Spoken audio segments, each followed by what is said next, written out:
بسم اللہ الرحمن الرحیم، welcome back to my YouTube channel. I hope آپ سب لوگ خیریت سے ہوں گے۔ آج اس ویڈیو میں ہم لوگ دیکھیں گے ڈرامہ سیریل کیسی چلی خودغرضی کی آنے والی ڈبل ایپیسوڈ نمبر 23 اینڈ 24 کا ریویو آپ لوگوں کے ساتھ شیئر کرنے والا ہوں، جس میں آپ لوگ دیکھیں گے شمشیر جس نے حق کی خاطر اپنے والد کے گھر کو چھوڑ دیا، مگر اب کی بار وہ ایسے حالات میں ہے جس کا اس نے کبھی تصور بھی نہیں کیا تھا۔ ایسی زندگی کا کہ ایک عام انسان کی زندگی کتنی کٹھن ہوتی ہے۔ وہ لڑکا جو منٹوں میں اتنے لاکھوں اڑا دیتا تھا آج ہزار کے لیے بھی ترس گیا ہے۔ نوکری کرنے کا تو اس نے سوچ ہی لیا، مگر اس سے پہلے اس کی والدہ جو کہ اس سے بہت یاد کرتی ہیں، وہ شمشیر آ کے ملتی ہے اور اسے سمجھانے کی کوشش کرتی ہے، مگر وہ ایک بات ماننے کے لیے تیار نہیں کہ اس احساس نے میری زندگی برباد کر کے رکھ دی۔ شمشیر جس نے عزم کر لیا کہ وہ اپنے والد کے خلاف جائے گا، یہ سن کر اس کی والدہ اسے زور سے تماچا مار دیتی ہے اور یہاں سے جانے کی کرتی ہے۔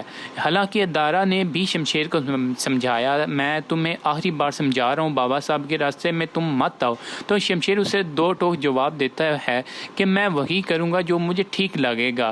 شمشیر کی والدہ یہاں سے گئی تو شمشیر نے عزم کاری ہی رکھا تھا، وہ فوراً سے پولیس اسٹیشن جاتا ہے تاکہ اپنے والد کے خلاف رپورٹ درج کروا سکوں۔ ہمیں بس ایک رپورٹ درج کروانی ہے۔ یہ سن کر پولیس والے کو مذاق کی سوجی اور کہ کس کی شامت آ گئی ہے، مگر جیسے ہی شمشیر نے اپنے والد کا نام لیا اس پولیس افسر کی تو ہنسی گل ہو جاتی ہے۔ تو تم ہوش میں تو ہو، وہ تم کس کا نام لے رہے ہو؟ کوئی رپورٹ درج نہیں ہوگی، تم چلے جاؤ یہاں سے۔ تبھی پولیس والوں نے اس سے بے عزت کر کے یہاں سے نکالتے ہیں۔ اس کے بعد گھر آ کر شمشیر کو اور بھی احساس ہونے لگا کہ میری زندگی کیا سے کیا ہو گئی ہے۔ میں آج جب سچ کے ساتھ کھڑا ہوں تو بھی میرے ساتھ دینے کو تیار نہیں۔ تو میں گھر آتے ہی اسے کہہ دیتی ہے، تمہیں اندازہ ہو رہا ہے کہ ہم جیسے لوگ کیسے زندگی گزارتے ہیں؟ شمشیر بھلا کیا کہتا ہے؟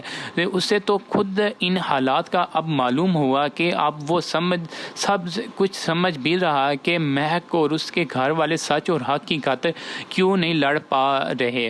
خیر، اب شمشیر کی والدہ اپنے بیٹے سے جیسے ہی مل کر جاتی ہے تو نواب صاحب نے بڑا فیصلہ لے لیا کہ تم آخری بار اس سے مل لائی۔ تو یہ سن کر وہ حیران ہوئی، آخری بار اس کا کیا مطلب؟ تب انہوں نے بتایا کہ میں نے شمشیر کو اپنی جائیداد سے بے دخل کرنے کا فیصلہ کر لیا ہے۔ سن کر تم اس کی ماں اور بھی زیادہ پریشان ہو گئی۔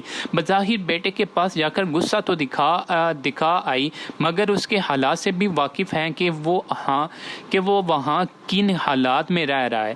وہ ان سب حالات کا عادی نہیں ہے۔ اب یوں ہی وقت گزارنے کے ساتھ ساتھ ایک ماہ بیت گیا اور اب تو شمشیر کا دروازہ کھٹکانے لگا۔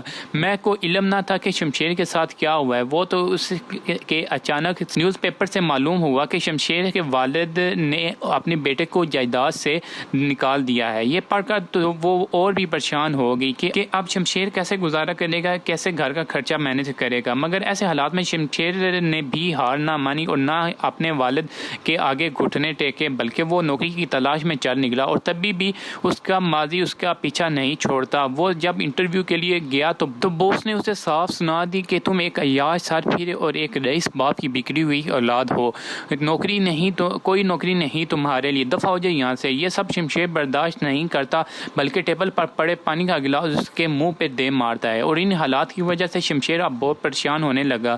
جو حال اس کا ہو گیا، اب اس کو مزدوری بھی کرنی پڑی تو وہ بھی کر لے گا، مگر ایسے میں نواب صاحب ہیں جن کی انا نہ ختم ہوئی تھی اور نہ ختم ہونے کا نام لے رہی تھی۔ شمشیر کی والدہ جنہیں اندر ہی اندر میں اپنے بیٹے کا دکھ کھایا چلا جا رہا تھا، ایک رات جب وہ شمشیر کے کو بہت یاد کر رہی تھی اور شمشیر کی تصویر کو اپنے سینے سے لگاتی ہوئی بے ہوش ہو جاتی ہیں اور فریم ہاتھ سے نیچے گر جاتا ہے، اور یہاں پر نواب صاحب آ جاتے ہیں اور اپنی بیوی کو ہوش میں لانے کی کوشش کرتے ہیں، جس پہ اس کی بیوی کا کوئی رسپانس نہیں ہو سکتا ہے کہ شمشیر کی والدہ کی موت ہو جائے، لیکن پھر بھی نواب صاحب اپنی انا نہیں چھوڑیں گے۔ تو کوئی قیمتی رائے کا اظہار کرنا چاہتے ہیں تو پلیز کمنٹ باکس میں ہمیں بتائیں کہ آپ کے کیا ڈائلاگز ہیں اس ڈرامے کے بارے میں، آگے چل کے کیا ہوگا۔